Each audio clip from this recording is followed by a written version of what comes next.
अस्सलाम वालेकुम dear students, welcome back. आज की वीडियो के अंदर हमने इंट्रोडक्शन टू सेल की बात करनी है, हमने सेल के तारुफ़ की बात करनी है। तो एक एक पॉइंट आपके सामने जो है मारूज़ी की फॉर्म में लिखा हुआ है, आपने एक एक पॉइंट समझना है। तो पहली मारूज़ी देखें, the basic structural and functional unit of life. ज़िंदगी की बुनियादी और साख्ती और फ़ेलियाती इकाई को हम क्या नाम देते हैं? सेल का नाम देते हैं। पहला एमसीक्यूज़ है। अब इसके बाद अगर देखा जाए, all the activities in the living organism, जितने भी जानदार हैं उनकी बॉडी के अंदर जितनी भी एक्टिविटीज़ हैं वो क्या होती हैं? सेल लेवल पर होती हैं। जैसे कि आपके पास सेल है, सेल के अंदर माइटोकॉन्ड्रिया है, उसके बाद गोल्गी एपरेटस, सेंट्रियोल्स, वैक्यूल, हर एक ऑर्गेनरी सेल के अंदर अपना किरदार अदा कर रहा होता है, जिसकी वजह से जानदार की बॉडी के अंदर सेल के अंदर एक्टिविटीज़ होती हैं। उसके बाद जो है हमारी बॉडी जो है वो क्या कर सकती है? ज़िंदा रहने के काबिल हो सकती है। इसके साथ साथ अगर हम देखें कि सेल को हम कहते हैं इट इज़ बिल्डिंग ब्लॉक्स। ये जो आपके पास सेल्स होते हैं वो क्या होते हैं? बॉडी के बिल्डिंग्स ब्लॉक्स होते हैं। जिस तरह एक दीवार की बात की जाए, वो ईंटों से मिलकर बनती है, बिल्कुल उसी तरीके से जो हमारी बॉडी है वो छोटी छोटी चीज़ों से मिलकर बनती है, जिसको हम क्या कहते हैं? सेल का नाम देते हैं। इसी वजह से ये क्या हैं? Building blocks of the body of living organism इनको कहा जाता है। इसके बाद अगर हम देखें कि हमारे पास जो सेल थ्योरी है उसका आगाज़ कैसे हुआ, उसको फिर जो है मुकम्मल कैसे किया गया सेल थ्योरी को, तो इसके अंदर इसके 3 पार्ट्स हैं, 3 हिस्सों के अंदर डिवाइड किया जाता है। पहले है 17th सेंचुरी, उसके बाद 18th सेंचुरी, उसके बाद 19th सेंचुरी। 3 सदियों के अंदर ये काम हुआ सेल थ्योरी पर। तो वो काम कैसे हुआ, किसने किया, उन्होंने क्या-क्या किरदार अदा किया, कब किया, कहाँ के रहने वाले थे, एक-एक मारूज़ी जो है आप लोगों ने याद करते जानी है। सबसे पहले अगर हम बात करें 17th सेंचुरी की, तो सबसे पहले 1665 में, ज़हन में रखेंगे मारूज़ी है, 1665 में रॉबर्ट हुक एक साइंसदान का नाम है। इसने क्या किया था? सेल को डिस्कवर किया था। अब आपसे अगर पूछा जाए सबसे पहला जो सेल था उसको किसने डिस्कवर किया था, तो आप बताएंगे रॉबर्ट हुक ने। अब पूछा जाए कि वो कब डिस्कवर हुआ, तो आप बताएंगे 1665 के अंदर। अब अगर पूछा जाए कहाँ से डिस्कवर हुआ, तो आप बताओगे कॉर्क के अंदर। कॉर्क अगर पूछा जाए क्या होती है, तो आप बताओगे डेड वुड। तो इसी लाइन में देखें, एक मारूज़ी, दूसरी मारूज़ी, तीसरी मारूज़ी, चौथी मारूज़ी, 4 मारूज़ियाँ सिर्फ 2 लाइनों में हैं। इसके बाद अगर हम देखें, by using his self made microscope, books के अंदर ये बताया जाता है कि जो रॉबर्ट हुक थे उन्होंने अपनी माइक्रोस्कोप बनाई थी। अपनी माइक्रोस्कोप बना के उन्होंने उस माइक्रोस्कोप के नीचे डेड वुड को रखा, जिसको हम कॉर्क कहते हैं। उसके बाद उस कॉर्क के अंदर उसने क्या देखा? हनी कॉम्ब लाइक कंपार्टमेंट देखे, ऐसे खाने देखे जिस तरह आपके पास शहद की मक्खी का छत्ता होता है। तो उनके अंदर खाली जगहें देखी, एम्प्टी स्पेसेस देखी। फिर उसने कहा कि वो जो खाली जगह हैं उस उनके गिर्द जो है थिक वाल मौजूद होती है। उन खाली खानों को, उन स्पेसेस को उसने मतलब कि रॉबर्ट हुक ने फिर किस चीज़ का नाम दिया? सेल का नाम दिया। जैसे कि आपके पास फॉर एग्ज़ाम्पल यहाँ पे इस तरह की उसने शक्ल देखी थी, किस चीज़ के अंदर? माइक्रोस्कोप के अंदर, ऐसे। अब आप देखें, यहाँ पे आप देख सकते हो ये एम्प्टी स्पेसेस हैं, खाली स्पेसेस हैं। तो इसकी गिर्द थिक वाल मौजूद है। इन्हीं चीज़ों को फिर रॉबर्ट हुक ने किस चीज़ का नाम दिया? सेल का नाम दिया। अब हम अगर मज़ीद बात करें, ये आपके पास सबसे पहला जो काम था किसने किया था? 1665 में रॉबर्ट हुक ने। और उसने क्या किया था कि सेल को डिस्कवर किया था अपनी ही माइक्रोस्कोप बनाई हुई, अपने ही हाथ से बनाई हुई माइक्रोस्कोप के अंदर। उसने क्या देखा कि कॉर्क के अंदर उसने जो है हनी कॉम्ब लाइक कंपार्टमेंट देखे। फिर उसने उनको क्या नाम दिया? सेल का नाम दिया। अब अगर हम मज़ीद देखें, 18वीं सदी के अंदर कोई भी वर्क नहीं हुआ, मतलब 17वीं सदी के बाद जो जो वर्क था उसको मुकम्मल तौर पर मतलब स्किप कर दिया गया, किसी ने इस पर वर्क नहीं किया। लेकिन 19वीं सदी के अंदर जो है बहुत सारे साइंसदानों ने सेल थ्योरी पर वर्क किया। तो उनका वर्क जो है, उनका काम, एक एक पॉइंट आप लोग माइंड में रखते जाएंगे मारूज़ी के हवाले से, तो आप लोगों ने बड़े अच्छे तरीके से इसको समझना है। तो 19वीं सदी के अंदर जब 1805 हुई, मतलब 1805 के अंदर एक जर्मन का बायोलॉजिस्ट था, जर्मनी का बायोलॉजिस्ट था। उसने क्या कहा कि every living things is composed of one और मोर सेल्स। हर जानदार जो है वो क्या करता है, एक या एक से ज़्यादा सेल्स पर मुश्तमिल होता है। अब आप देखें वो साइंसदान जिसने 1805 के अंदर क्या कहा था कि जितने भी ज़िंदा जानदार होते हैं, जितने भी लिविंग थिंग्स हैं, वो क्या हैं, एक या एक से ज़्यादा सेल्स पर मुश्तमिल हैं। और इस साइंसदान का नाम जो था वो था लॉरेंस ऑकन। इसका क्या नाम था, लॉरेंस ऑकन। इसने क्या कहा था 1805 के अंदर कि जितने भी जानदार होते हैं वो क्या करते हैं, एक या एक से ज़्यादा सेल्स पर मुश्तमिल होते हैं। अब आप देखें उसके बाद एक और साइंसदान आया जिसका नाम था लेमार्क। लेमार्क जो था वो फ्रांस का रहने वाला था। इसने क्या किया 1809 के अंदर इसने सेम आइडिया दिया किस चीज़ की तरह, लॉरेंस ऑकन की तरह। जिस तरह लॉरेंस ऑकन ने कहा था कि जितने भी जानदार हैं वो एक या एक से ज़्यादा सेल्स पर मुश्तमिल हैं, इसने बिल्कुल वही आइडिया दिया था, लेकिन इसके अल्फाज जो थे वो थोड़े से चेंज थे। अब इसने क्या कहा था कि इन द वर्ल्ड, दुनिया के अंदर, the living organism is not living, जितने भी जानदार हैं वो ज़िंदा नहीं हो सकते जब तक उनकी बॉडी जो है वो सेल्स पर मुश्तमिल ना हो। अब आप फिर से सुने, 1809 में लेमार्क ने क्या किया था, सेम आइडिया दिया लॉरेंस ऑकन का। इसने क्या कहा था कि कोई भी जानदार ज़िंदा नहीं हो सकता जब तक उसकी बॉडी जो है एक या एक से ज़्यादा सेल्स पर मुश्तमिल ना हो। अब इसके बाद जो है एक और साइंसदान आया, उसका नाम है रॉबर्ट ब्राउन। अब रॉबर्ट ब्राउन ने क्या किया था 1831 में, वो एक क्या था, इंग्लिश साइंटिस्ट था, इंग्लैंड का रहने वाला साइंसदान था। उसने सेल की फर्दर स्टडी की, उसने सेल को मज़ीद स्टडी किया, सेल को मज़ीद देखा। अब वो क्या देखता है कि he saw the dark portion in the centre of the cell.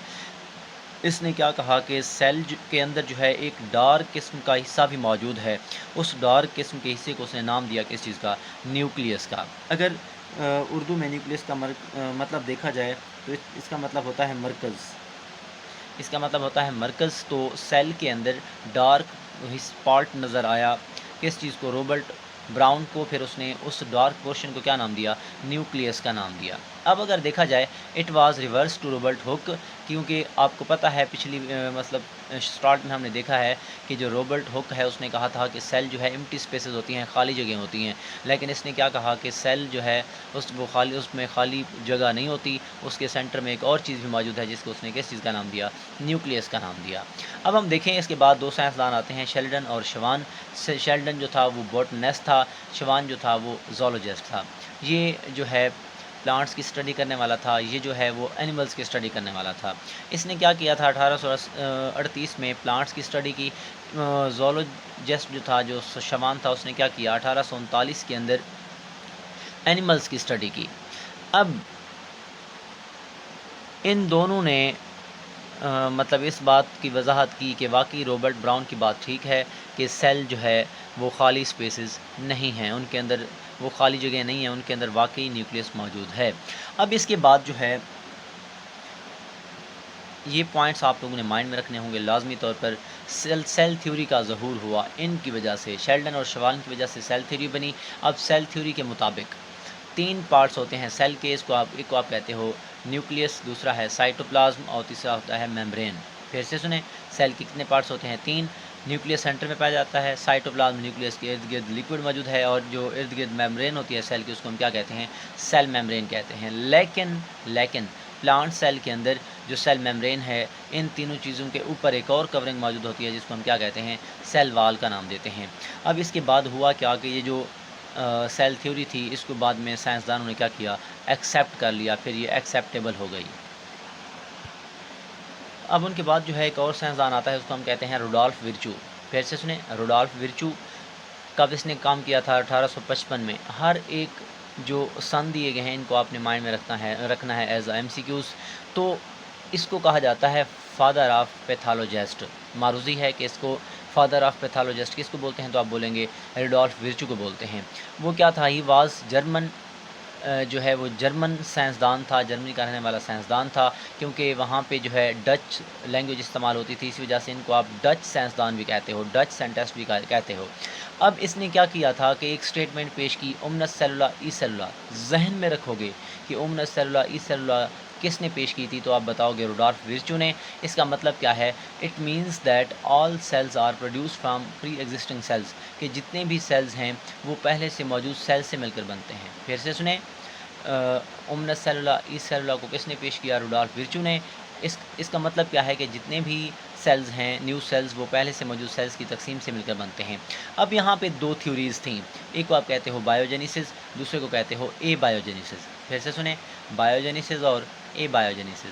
Biogenesis का क्या मतलब है? All living organisms are composed of living things, के जितने भी जानदार हैं वो पहले से मौजूद ज़िंदा चीज़ों से मिलकर बनते हैं। इसको हम कहते हैं बायोजेनेसिस।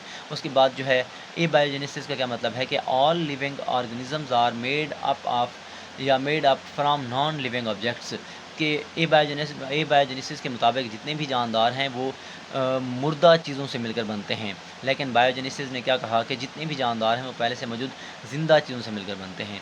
अब इसके बाद जो है एक और साइंसदान आया, उसको हम कहते हैं लुईस पास्चर। आपने बड़ी दफ़ा इसका नाम सुना होगा, आप लोगों ने पास्चराइजेशन का नाम सुना होगा। तो इसको हम जो है फ़र्दर स्टडी करते हैं कि लुईस पास्चर जो है इसने 1862 के अंदर इसने काम किया था। इसको क्या कहा जाता है कि ही वाज माइक्रोबायोलॉजिस्ट, वो माइक्रोबायोलॉजिस्ट था, माइक्रो ऑर्गेनिजम्स की स्टडी करने वाला था। और कहाँ का रहने वाला था? फ्रांस का। एक एक पॉइंट आपने मारूजी के हवाले से माइंड में रखना है, he perform experiments in the presence of living organism. उसने एक्सपेरिमेंट परफॉर्म किए थे जानदारों की मौजूदगी में। उसने इस तरह की टेस्ट ट्यूब ली, इस तरह का बर्तन लिया, फिर इसके अंदर जो है मुख्तलिफ़ चीज़ें रख दी, फिर इनके अंदर जो है बैक्टीरिया वगैरह आ गए, फिर उसने इसकी स्टडी की थी। क्योंकि ये जो जरासीम थे वो क्या थे? लिविंग ऑर्गेनिज्म थे। इसी वजह से कहा जाता है कि जो लुईस पास्चर है उसने स्टडी की थी in the presence of living organism. अब इसने क्या किया था? He proof the biogenesis theory. Mind में रखेंगे, जो बायोजेनेसिस थ्योरी थी कि जितने भी जानदार हैं वो पहले से मौजूद ज़िंदा जानदार से या ज़िंदा चीज़ों से मिलकर बनते हैं, तो उसको कहते थे बायोजेनेसिस थ्योरी। तो बायोजेनेसिस थ्योरी को फिर किसने प्रूफ करवाया था? लुईस पास्चर ने। अब हम अगर लास्ट में बात करें, ऑगस्ट वेज़मैन जो है इसने 1885 के अंदर काम किया था। अब ये क्या कहता है?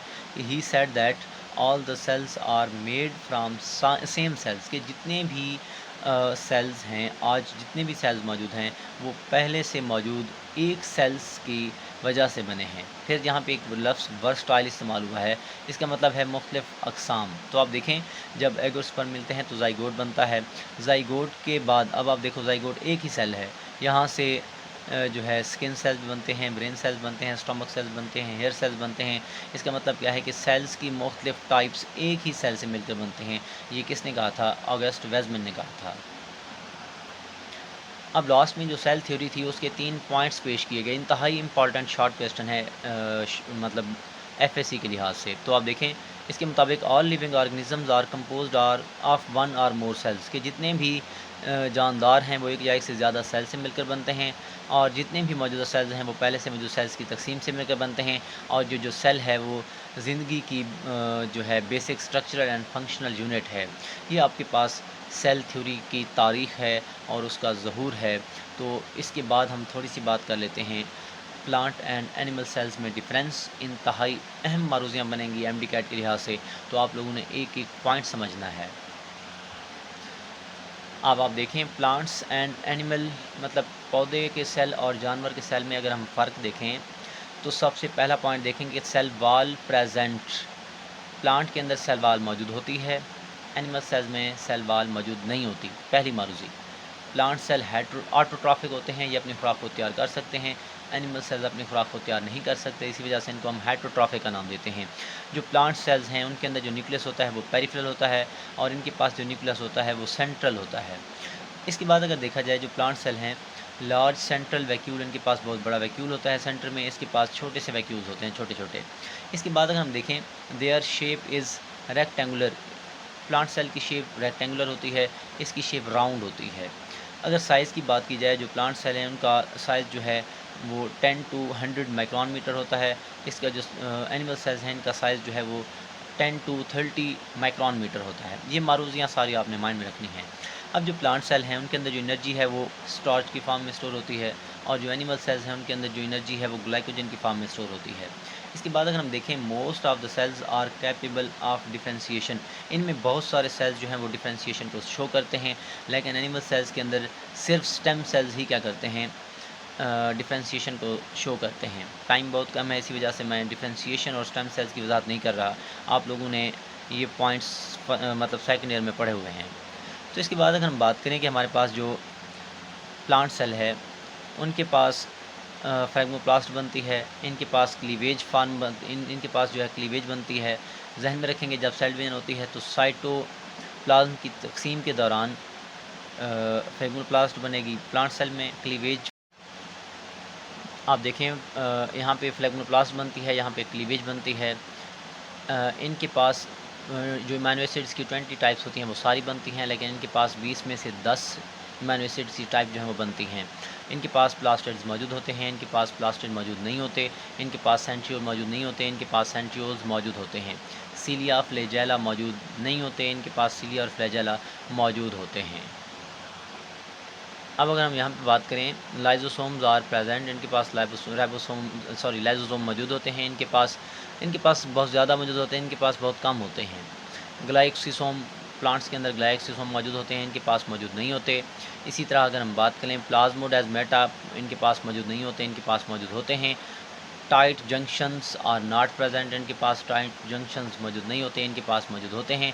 इनके पास जो स्पिंडल बनते हैं वो एस्ट्रल स्पिंडल फार्मेशन होती है सेल डिवीजन के दौरान। इनके पास जो स्पिंडल बनते हैं वो क्या होते हैं, एम्फी एस्ट्रल स्पिंडल फार्मेशन होती है इनके पास। ये आपके पास सिंपल सा डिफरेंस है। अगर डायग्राम अगर आप देखना चाहें तो आप देखें, डायग्राम को आप सिंपली देख सकते हैं, क्योंकि टॉपिक जो है वो सिर्फ आप लोगों ने मारूज़ी के हवाले से माइंड में रखना है, इसी वजह से मैं डिटेल में नहीं जा रहा। तो आप लोग इस डायग्राम को भी मज़ीद देख लें। तो उम्मीद करते हैं कि आपको ये टॉपिक समझ आ गया होगा। तो दुआओं में याद रखिएगा। अल्लाह हाफ़िज़।